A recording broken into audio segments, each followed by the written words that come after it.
다윗이 하나님 앞에 뛰놀며 춤추다.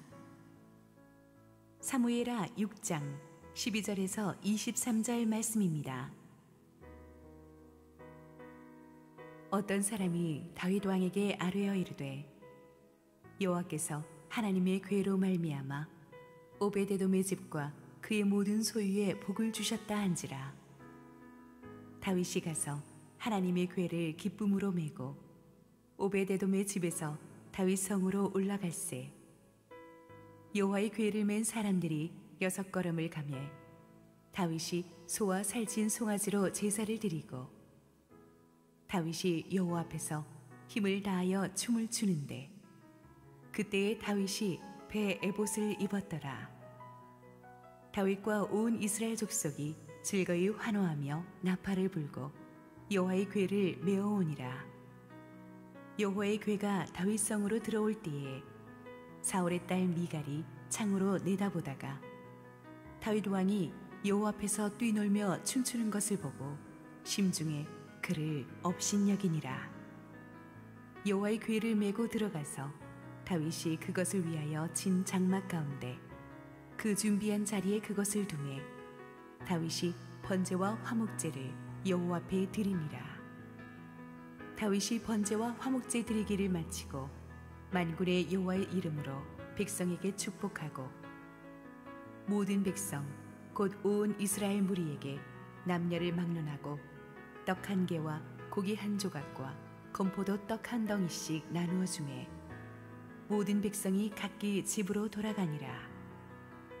다윗이 자기의 가족에게 축복하러 돌아오매 사울의 딸 미갈이 나와서 다윗을 맞으며 이르되, 이스라엘 왕이 오늘 어떻게 영화로우신지 방탕한 자가 염치 없이 자기의 몸을 드러내는 것처럼 오늘 그의 신복의 계집종의 눈앞에서 몸을 드러내셨도다 하니, 다윗이 미갈에게 이르되, 이는 여호와 앞에서 한 것이니라. 그가 내 아버지와 그의 온 집을 버리시고 나를 택하사 나를 여호와의 백성 이스라엘의 주권자로 삼으셨으니 내가 여호와 앞에서 뛰놀리라. 내가 이보다 더 낮아져서 스스로 천하게 보일지라도 내가 말한 바 계집종에게는 내가 높임을 받으리라 한지라. 그러므로 사울의 딸 미갈이 죽는 날까지 그에게 자식이 없으니라. 할렐루야. 우리 하나님께 감사와 영광의 박수 올려드리겠습니다. 축복된 주일 우리 예배 자리에 함께 실시간에 나와주신 성도님들과 온라인 생방송으로 동참하고 계신 모든 성도님들에게 하나님의 은혜가 충만하게 임하기를 원합니다. 제가 없는 동안에 우리 부목사님들이 이 다윗의 시편을 설교해 주셨는데, 오늘부터 다시 이 다윗의 인생 강해 설교 시리즈를 재개해 보기로 하겠습니다. 6주가 지났기 때문에 지난 본문 끊었던데 약간 조금 복습을 해드리면, 통일왕국의 왕이 된 다윗이 하나님의 법궤를 예루살렘으로 가져오는 것에 최우선 순위를 두었습니다. 3만 명이나 되는 호송대를 지휘하고 가서 정말 최고의 소가 끄는 이런 수레를 준비해서 법궤를 운반해 오는 도중에 막 백성들은 춤을 추고 노래하고 환호를 했는데 뜻밖의 상황이 발생했죠. 소가 끄는 수레가 덜커덩하더니 그냥 이게 법궤가 미끄러지려고 하니까 호송관 우사가 엉겁기를 확 붙잡았어요. 즉시로 하나님이 그를 치셔서 우사가 죽었어요.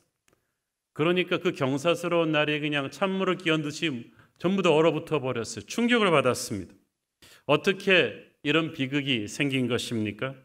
다윗은 최선을 다해서 수만 명을 동원해서 정성껏 법궤를 모셔오려고 했어요. 그런데 율법에 보면 하나님의 궤는 그 레위인 제사장들이 직접 어깨에 메고 옮기게 돼 있어요. 그런데 다윗은 너무 법궤를 가져오는 그 기쁨에 취한 나머지 그런 것을 자세히 살피지 못하고 세상적인 시각에서 최고의 소가 끄는 최고의 수레를 보내서, 요즘으로 말하면 롤스로이스 리무진을 보내서 법궤를 거기에 싣고 옮겨오면 훨씬 효율적으로 빠르고 효율적이지 않을까 생각했던 것 같아요. 그런데 그게 아니었죠. 우리가 하나님의 일을 인간적인 방법으로 할 때 종종 이런 미스테이크를 합니다. 하나님은 나무수레나 소들이 하나님의 임재를 운반하기를 원치 않으셨습니다. 하나님은 기도하는 하나님의 사람들이 직접 어깨에 메고 땀을 흘리며 운반하기를 원하셨어요. 그런데 다윗은 소가 끄는 수레를 보냈거든요. 소는 인간의 힘입니다. 시스템입니다. 하나님은 세속적인 힘과 돈으로 이렇게 움직일 수 있는 분이 아니세요. 우리는 하나님의 일을 인간적인 힘으로 돈으로 할 수 없어요. 인간은 소보다 연약합니다. 그러나 그 연약함이야말로 하나님은 하나님의 임재를 운반하기에 적합하다고 보셨습니다. 레위인들은 이 언약궤를 메고 16km나 되는 길을 땀 흘려 와야만 했어요. 당시 예루살렘 사람들은 언약궤를 수레에 실어서 땀 흘리는 건 소거하게 하고 자기들은 행렬 가운데서 노래하고 춤추기만을 원했습니다. 오늘날의 많은 크리스천들이 예배를 대할 때 이렇게 무덤덕한, 자기들은 땀 흘리고 희생하지 않는 관람객의 입장에서 예배를 드리지 않나 그렇게 생각합니다. 고생은 다른 사람이 하게 하고 우리는 그저 노래하고 춤추기만을 원합니다. 누군가가 하나님의 임재를 택배로 우리에게 포송해 주기를 원합니다. 하나님의 임재에 대한 대가를 우리의 기도와 우리의 땀으로 지불하려고 하지 않아요. 그러니까 예배를 드리는 게 아니라 예배를 보는 거예요. 예배는 관람객으로 보는 것이 아니라 헌신자가 드리는 거예요. 하나님은 그렇게 대가를 치르지 않는 예배와 부흥을 경계하십니다. 그런데 다윗이 하나님의 일을 하려는 열심에 너무 사로잡혀 있었어요. 광야 때 자기가 가난해서 드리지 못한 걸 한꺼번에 보상이라도 하듯이 이제 자기가 왕이 됐으니까 돈이 있으니까 힘이 있으니까 군대를 동원하고 돈을 다 써서 하나님의 일을 이렇게 멋있게 해드리려고 했는데 그게 오히려 역효과가 난 것이죠. 다윗은 우사의 죽음을 현장에서 목격하고 충격을 받았습니다. 법궤를 예루살렘으로 옮겨오는 것을 전격적으로 중단시키고 기도하고 문제가 뭔지를 고민해 보기로 했어요. 그런데 기도하고 고민하는 동안에 이 법궤를 어디다 둘 것이냐, 이게 문제였죠. 역대상 13장 13절, 다윗이 궤를 옮겨 자기가 있는 다윗성으로 메어드리지 못하고 그 대신 가드 사람 오벳 에돔의 집으로 메어 가니라. 오벳 에돔의 집. 근데 여기서 가드 사람이라고 되어 있죠. 가드는 골리앗의 고향이에요. 블레셋 땅 사람이란 뜻이에요. 그러니까 오벳 에돔이 이스라엘 사람이 아니에요. 그런데 이방인 블레셋 사람의 집에 어째서 이 언약궤를 머물게 한 것입니까? 제가 볼 때 이 언약궤에 대한 두려움 때문에 그 어떤 이스라엘 사람도 자기 집에 이 언약궤를 두려워하지 않았던 것 같습니다. 법궤를 함부로 대했다 어떻게 되는지 다 아니까 덜덜 떨면서 이 법궤를 두려워만 하니까 할 수 없이 다윗이 블레셋 사람의 집에 이걸 둔 것인데, 블레셋 사람이라고는 하지만 다윗은 이 오벳 에돔의 신앙을 알고 있었던 게 틀림없습니다. 이방인 중에도 이스라엘 백성들 못지않은 믿음을 가진 사람들이 있는데 오벳 에돔이 그런 믿음을 가진 사람이었던 것 같아요. 그렇지만 처음 언약궤가 자기 집으로 들어왔을 때 여러분이 오벳 에돔이었다면 기분이 어땠겠어요? 이 언약궤의 무서움에 대해서 모르는 사람이 아무도 없어요. 이 언약궤가 블레셋 땅에 있었을 때는요, 블레셋 땅 언약궤를 가지고 가는 곳마다 죽음의 재앙이 그 마을을 덮쳤어요. 그래서 블레셋 사람들이 너무너무 무서워서 언약궤를 이스라엘 땅으로 보낸 거잖아요. 그런데 그 이스라엘 땅에서 이 예루살렘으로 옮겨오는 도중에도 호송관 우사가 함부로 다루다가 즉사했잖아요. 그러니까 전부 다 이 언약궤에 대한 공포심이 있는데 그걸 갖다가 갑자기 다윗 왕의 신하들이 자기 집 문을 똑똑 두드리더니 오벳 에돔 씨, 당분간 이 언약궤를 당신 집에 두라는 왕의 명령이십니다. 누가 지엄하신 왕의 명령을 거절하겠습니까? 그래서 할 수 없이 언약궤가 이게 축 들어왔는데 처음 오벳 에돔과 그 가족들은 덜덜덜덜 떨었을 것입니다. 어찌 우리 집에 이런 일이. 그렇지만 곧 그들은 기도하는 가운데 평안을 찾고 언약궤를 정성스럽게 집 한가운데다 모시고 예배했습니다. 그랬더니 놀라운 일이 일어났죠. 역대상 13장 14절입니다. 하나님의 궤가 오벳 에돔의 집에서 그의 가족과 함께 석 달을 있으니라. 여호와께서 오벳 에돔의 집과 그의 모든 소유에 복을 내리셨더라. 여기서 언약궤가 오벳에돔의 가족과 함께 있었더라고 했죠. 그 말은 가장인 오벳에돔이 결정하니까 가족들도 함께 그래도 정성스럽게 이 언약궤를 집안에 모신 거예요. 예배한 거예요. 그리고 그 결과 엄청난 축복이 오벳에돔의 집에 몰려들기 시작합니다. 법궤가 머무는 딱 그 석 달 동안 가난하던 오벳에돔의 집에 논밭의 곡식들은 다른 집과는 비교도 할 수 없이 자라기 시작했고, 오벳에돔의 집에 이 농사 짓는 그 곡식들에는 곤충들이 다 비켜가기 시작했어요. 비가 제때 내리고 계속해서 좋은 일들이 생겼습니다. 병약하던 집안 식구 사람들이 건강해졌고, 오벳에돔의 집에 방문하는 사람들도 병든 자는 다 낫는 축복을 받았어요. 오벳에돔이 벌이는 사업마다 신비할 정도로 풍성하게 일어나기 시작했어요. 그의 집에 가면 이유를 알 수 없는 평안과 기쁨과 좋은 일이 있었기 때문에 그 집으로 문전성시를 이루며 사람들이 몰려들기 시작했습니다. 그 집 앞에 거리 이름도 오벳에돔 거리 이렇게 할 정도로 그 집은 축복의 구심점이 되었어요. 오벳에돔을 괴롭히던 적들은 거룩한 두려움에 사로잡혀 멀찌감치 도망가 버렸습니다. 언약궤가 머물러 있는 딱 석 달 동안 가난하고 평범하던 오벳에돔의 집은 그 마을에서 가장 축복받는 영광스러운 블레싱 하우스, 축복의 집이 되어버린 거예요. 마침내 소문이 다윗 왕한테까지 흘러갔습니다. 오늘의 본문 12절입니다. 어떤 사람이 다윗 왕에게 아뢰어 이르되 여호와께서 하나님의 궤로 말미암아 오벳에돔의 집과 그의 모든 소유에 복을 주셨다 한지라. 다윗이 가서 하나님의 궤를 기쁨으로 메고 오벳에돔의 집에서 다윗성으로 올라갈세. 와, 그 막 신하가 문을 쾅 열고 들어와서 왕에게 보고했겠죠. 다윗 왕이요, 믿기 어려우시겠지만 오벳에돔의 집에 하나님의 궤가 들어간 지 석 달 만에 그 집이 엄청난 축복을 받았다고 합니다. 그러면서 쫙 그 얘기를 전하니까 다윗이 무릎을 쳤어. 그래, 오벳에돔의 집에 언약궤를 두기로 한 내 결정은 참 잘한 결정이야.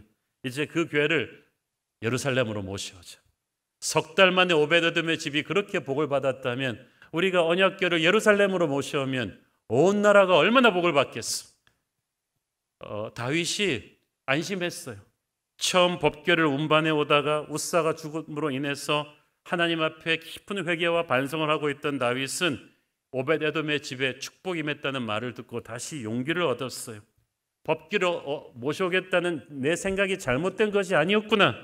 법궤를 하나님의 방법으로 제대로 정성껏 모시기만 한다면 하나님의 임재를 상징하는 이 법궤는 두려움의 대상이 아니라 축복의 근원이 될 것이야. 법궤를 제대로 모시니까 오벳에돔의 집에 복이 임했듯이 이 법궤를 우리 예루살렘 중앙에 제대로 모신다면 우리나라 전체에 복이 임할 거야. 하나님의 사람들이 하나님의 영광을 제자리에 돌려놓는다면 가정과 교회와 민족이 복을 받기 시작할 것입니다. 이 비뚤어진 역사가 제 방향을 찾기 시작할 줄로 믿습니다. 결국 문제는 하나님이 아니라 인간에게 있었어요. 법궤가 문제가 아니라 그 법궤를 대하는 사람들의 자세에 있었던 거죠. 법궤를 잘못 다룬 웃사는 죽임을 당했지만 법궤를 겸손하게 잘 모신 오벳에돔은 복을 받습니다. 말씀대로 살아가는 자는 복을 받지만 말씀을 불순종하는 자는 저주를 받는 거예요.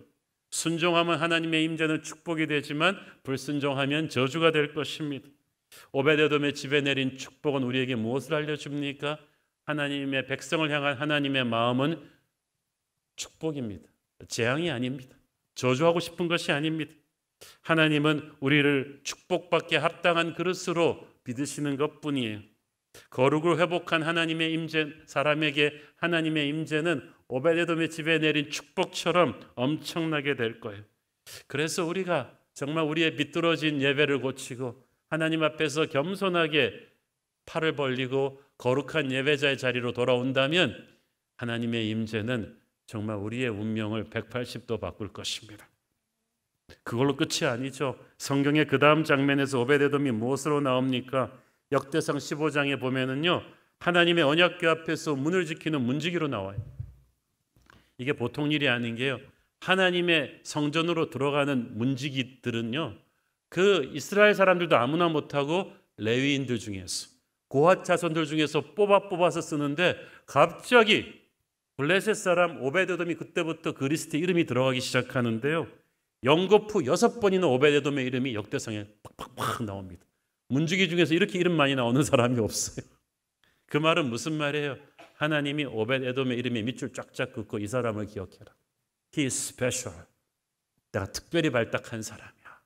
갑자기 오벳에돔이 역사의 가장자리에서 이제는 중앙으로 온 거예요. 왜 갑자기 문지기가 되었을까요? 언약궤가 예루살렘으로 자기 집에서 옮겨갈 때 오벳에돔도 따라온 거예요. 가족들 다 데리고 이삿짐 트럭 불러가지고 이사한 거예요. 그러면서 다윗 왕에게 요청했겠죠. 왕이시여, 나는 죽는 한이 있어도 언약궤하고 함께 살 거예요. 나 문지기 시켜주세요. 다윗도 이 사람의 열정을 막을 수가 없었을 것입니다. 그렇게 하셔. 그래서 오베데돔은 그때부터 언약궤랑 딱 붙었어요. 사람들이 왜 굳이 그렇게 하냐고 물으면 오베데돔은 대답했을 것입니다. You don't know. 여러분은 몰라요. 나는 언약궤랑 함께 살아봤어요. 하나님의 임재 안에서 거해봤단 말이에요. 하나님의 임재와 함께 사니까 나와 내 가족이 복을 받기 시작해요. 우리 아이들한테 잔소리할 필요 없이 우리 아이들은 하나님의 사람으로 커요. 우리 부부는 부부싸움을 몰라요. 우리 집에 병약한 사람이 없어요. 앉으러 나가도 복을 받고 들어와도 복을 받고 귀신이 쫓겨가고 적들이 가까이 하지 못하는데 나는 죽어도 언약궤랑 같이 살 거예요. 나만인가요? 우리 애들도 같이 언약궤 옆에 있을 거예요. 처음 언약궤가 자기 집에 들어왔을 때는 많이 두려웠습니다. 그러나 이제 언약궤가 얼마나 큰 축복인지 알게 됐어요. 처음에는 하나님의 임재가 두렵지만 여러분이 하나님의 임재 앞에 깊숙이 쑥 들어가면 복의 근원인 하나님의 은혜가 얼마나 축복인가를 알게 됩니다.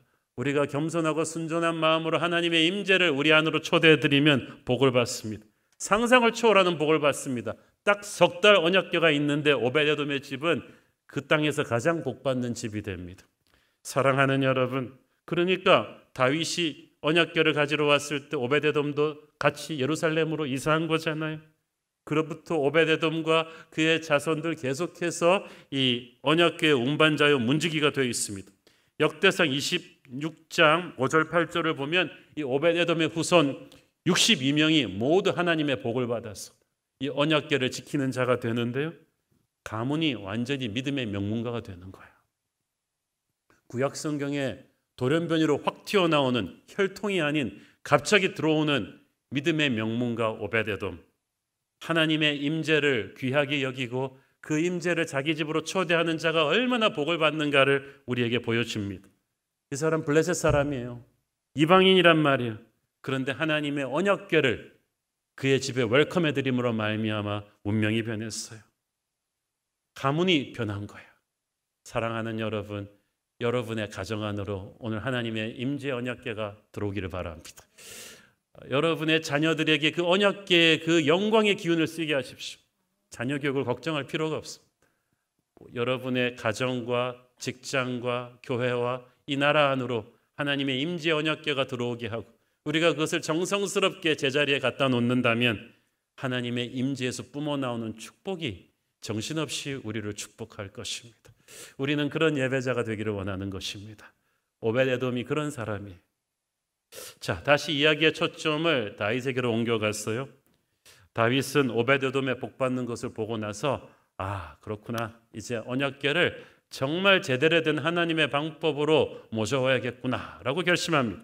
역대상 15장 2절 다윗이 이르되 레위 사람 외에는 하나님의 궤를 맬 수 없나니 이는 여호와께서 그들을 택하사 여호와의 궤를 메고 영원히 그를 섬기게 하셨음이라 하고 지난번에 왜 사고가 났는가 딱 성경을 체크해 보니까 레위인들이 메고 운반해야 되는데 자기가 그냥 인간적인 열심으로 소가모는 소리를 언약궤를 싣고 온 게 미스테이크였다는 걸 딱 깨달은 거예요.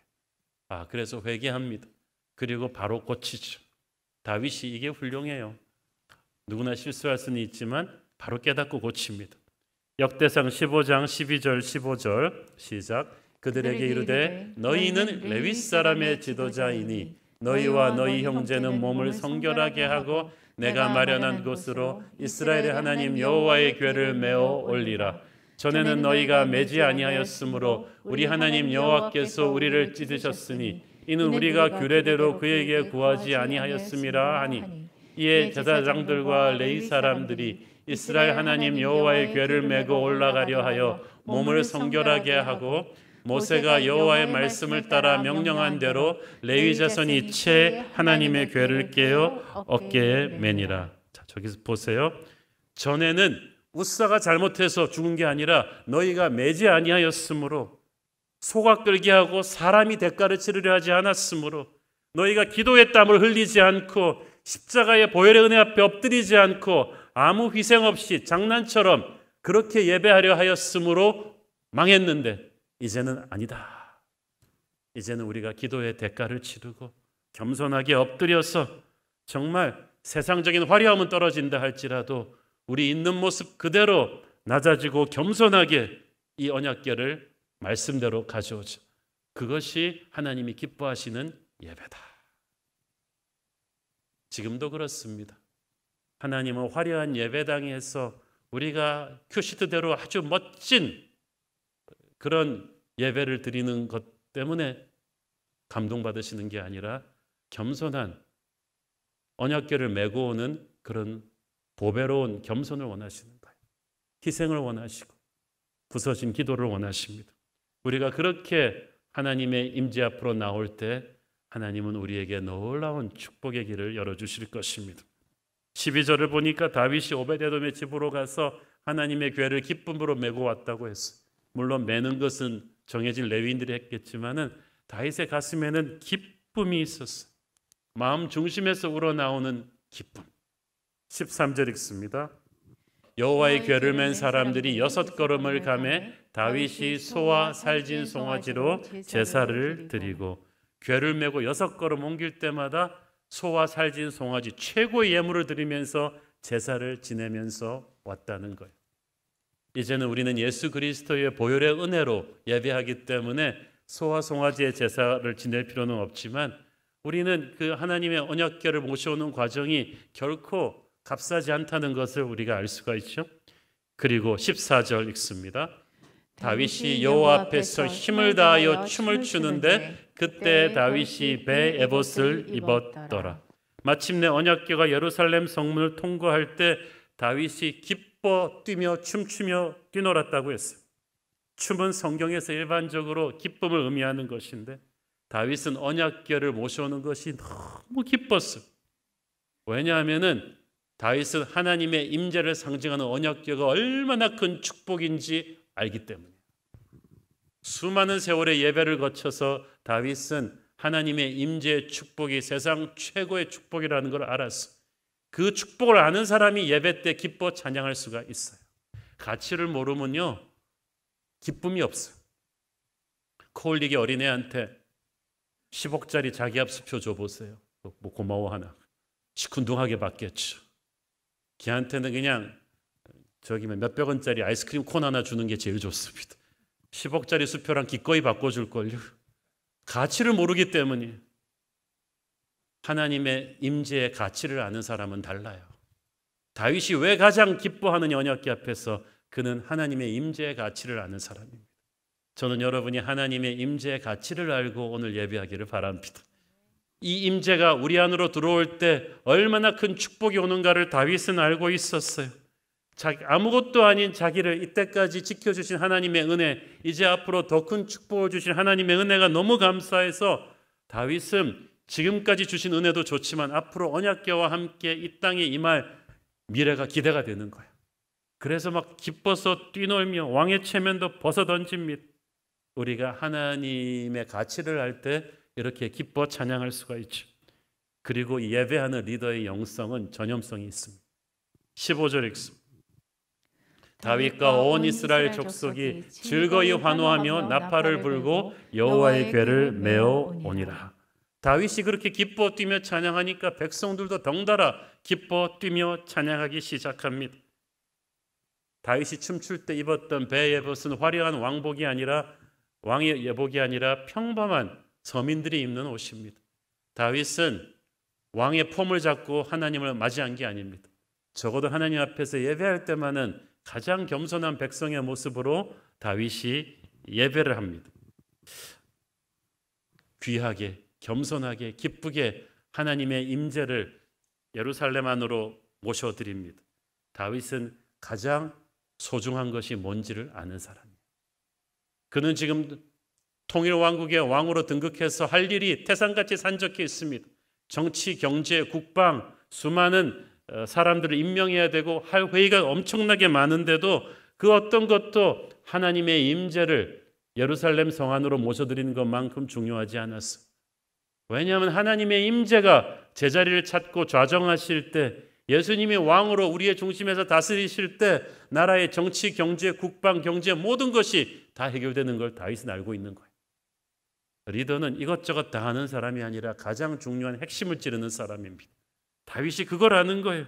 하나님의 임재가 우리의 가정으로 들어오시면 오늘 그걸로 게임 끝입니다. 그 많은 문제들이 순식간에 해결되기 시작할 것입니다. 오늘 우리 중에 걱정, 근심, 모든 결함 없는 사람이 누가 있습니까? 여러분의 가정 안으로, 여러분의 직장 안으로 오늘 하나님의 언약궤가 들어오기를 원치 않으십니까? 오늘 그렇게 원한다고 말씀하십시오.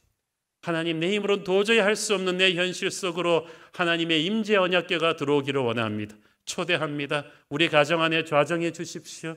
우리의 사업체 안에 좌정해 주십시오. 이 나라 안에 좌정해 주십시오.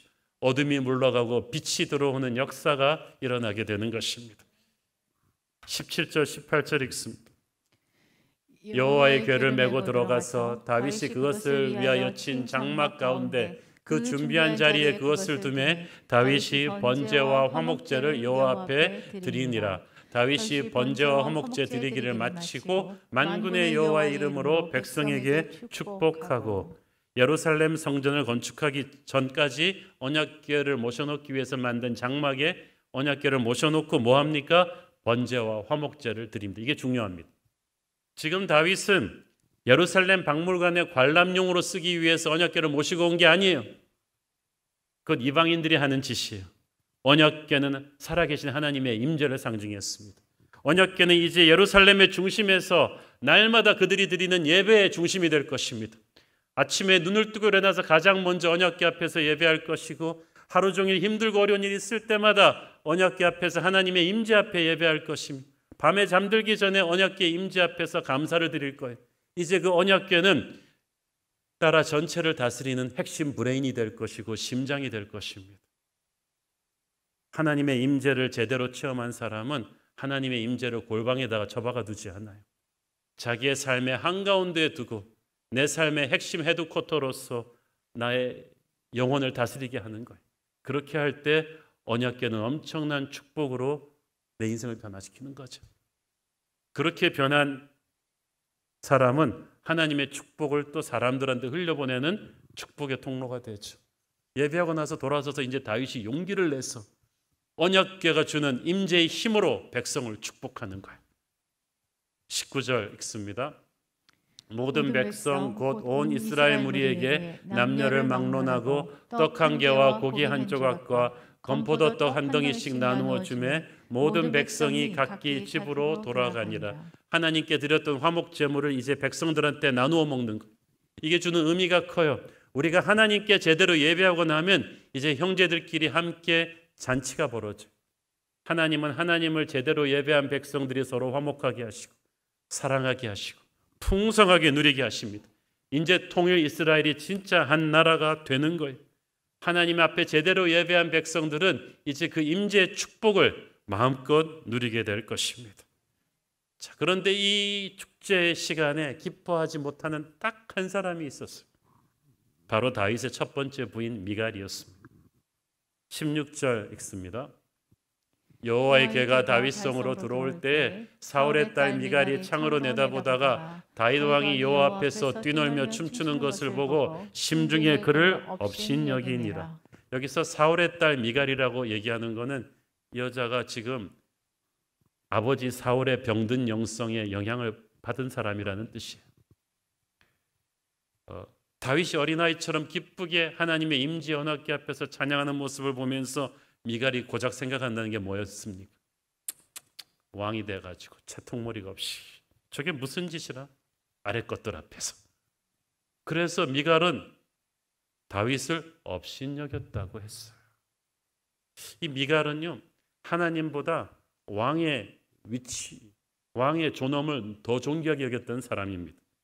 사울 왕의 딸이었고 다윗 왕의 아내였던 그녀는 이 모든 것이 하나님의 은혜임을 모르고 그냥 세상적인 시각으로 자기보다 더 높은 사람은 없다고 생각했어요. 교만이 하늘을 찌른 여자죠. 교만한 자는 하나님께 감사하지 않습니다.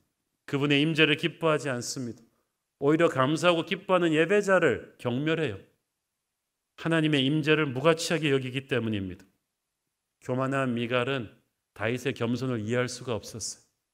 하나님 앞에서 어린아이처럼 뛰며 예배하겠다는 남편 다윗을 이해하지 못하고 그냥 세상적인 시각으로 왕이 천박하게 백성들 앞에서 저게 무슨 짓을 함? 지극히 세상적인 생각을 한 거예요. 그래서 이 미갈이요, 다윗을 업신여기는 마음을 또 가만히 있었으면 좋았을 텐데 기어이 말로 토해냄으로써 하나님의 저주를 받게 되죠. 20절 읽습니다. 다윗이 자기의 가족에게 축복하러 돌아오매 사울의 딸 미갈이 나와서 다윗을 맞으며 이르되 이스라엘 왕이 오늘 어떻게 영화로우신지 방탕한 자가 염치 없이 자기의 몸을 드러내는 것처럼 오늘 그의 신복의 계집종의 눈앞에서 몸을 드러내셨도다 하니, 여기서 히브리 말로 방탕한 자는요, 덕망도 없고 재산도 없고 그냥 무가치한 아무짝에도 쓸모없는 사람을 말합니다. 그 당시에 한 인간에게 줄 수 있는 최대 경멸의 언어인데 이거를 남편 다윗 왕한테 그냥 한 거예요. 야, 지금 다윗은 뭐하러 들어옵니까? 이런 축제 날에 너무나 은혜 충만해서 가족을 축복하러 들어오는 그 면전에서 미갈이 그 말을 쏘아붙인 거예요. 오늘 그의 신복의 계집종의 눈앞에서 몸을 드러내셨더니, 이 말이 무슨 말이냐면 신복의 계집종은 비천한 백성들 앞에서 채통머리를 다 잃어버리셨군요. 이렇게 다윗을 비꼬는 것입니다. 하지만 다윗은 아내의 이 비아냥거리는 말에 흔들리지 않습니다. 21절 읽습니다. 다윗이 미갈에게 이르되 이는 여호와 앞에서 한 것이니라. 그가 네 아버지와 그의 온 집을 버리시고 나를 택하사 나를 여호와의 백성 이스라엘의 주권자로 삼으셨으니 내가 여호와 앞에서 뛰놀리라. 이는 여호와 앞에서 한 것이니라. 자, 보세요. 다윗의 말과 미갈의 말을 보면요, 미갈의 말은 지극히 인간 중심이야.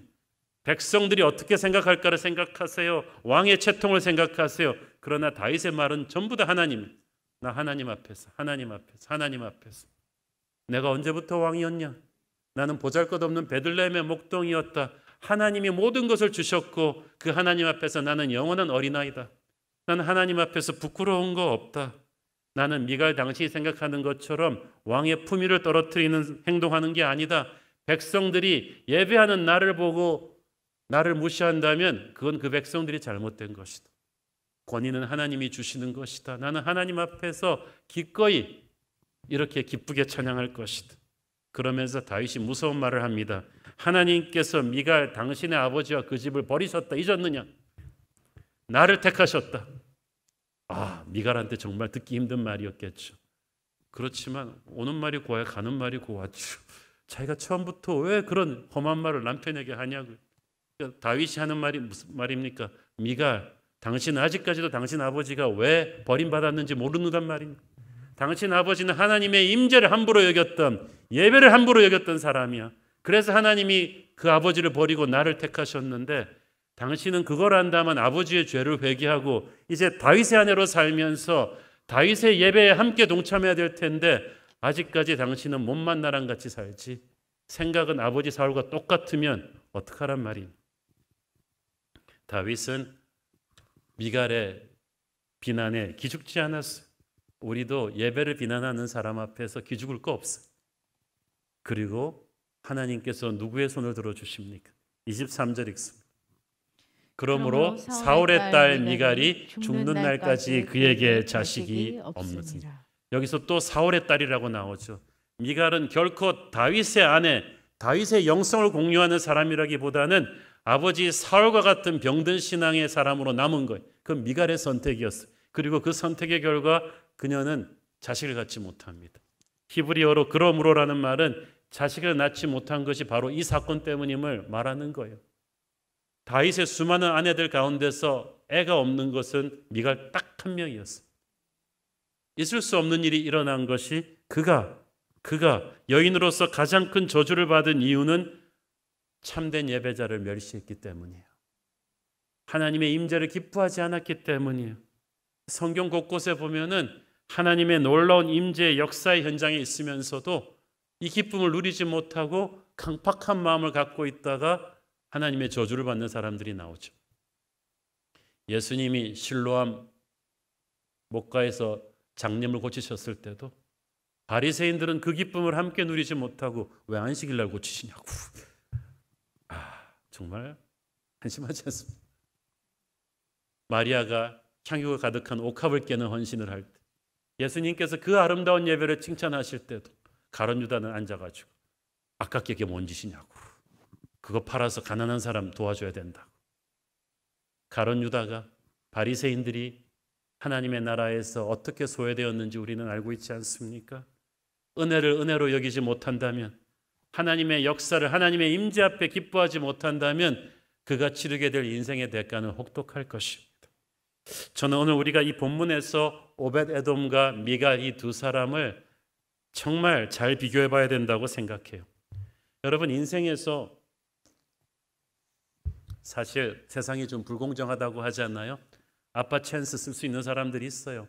태어날 때부터 높은 곳, 힘 있는 집안에서 태어나서 인생의 경주에서 남보다 한 100m는 먼저 가요. 그러나 걱정하지 마세요.